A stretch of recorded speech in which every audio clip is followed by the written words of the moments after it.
We will now determine the rate of change of volume of a right circular cylinder when we were given the rate of increase of the radius as well as the rate of increase of the height of the cylinder.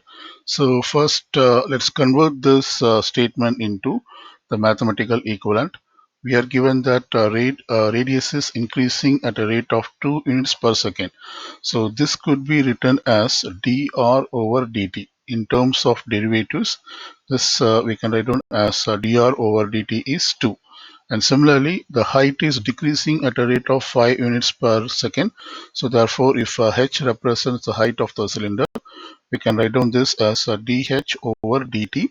This is equal to negative 5. Since it is decreasing, I'm writing down this as negative 5. Now let's find the rate of change of volume. So first we write down the formula to find the volume of a right circular cylinder. This is volume equals pi r square h. Now we find the derivative on both sides. That is, we differentiate both sides with respect to time. And when we do that, I write this as d by dt of volume equals d by dt of the expression, that is pi r squared h. Now let me write down. This is can be written as a dv by dt, and here I can factor out the pi, so which is constant, and then differentiate only the r squared h. Because pi is a constant, when we use the constant multiple rule of differentiation, this can be factored out. And in the next step, I'm going to use the product rule of differentiation. Because I know that both R and H are changing, so I have to use the product rule.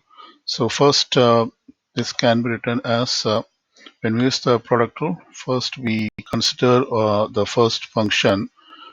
You find the derivative of the first function, multiply with the second function.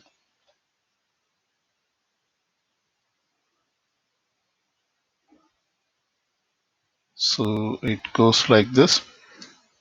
Now, uh, then we have to find the derivative of the function h multiply with the r squared. So let's do this.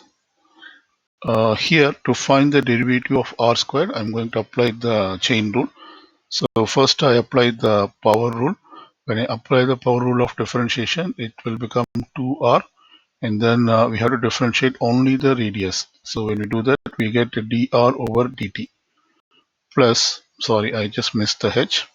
So this is multiplied with the h. So you can write down like this, times of h, plus d by dt of h, that is a derivative of h is itself dh over dt, and then this is multiplied with r squared term.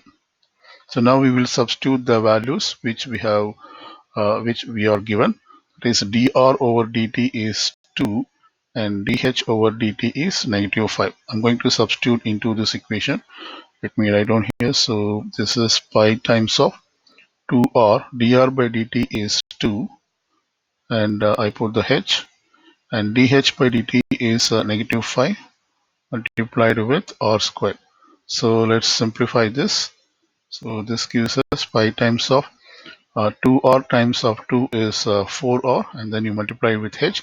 So therefore this becomes 4rh, and this is negative 5 times of r squared is negative 5r squared.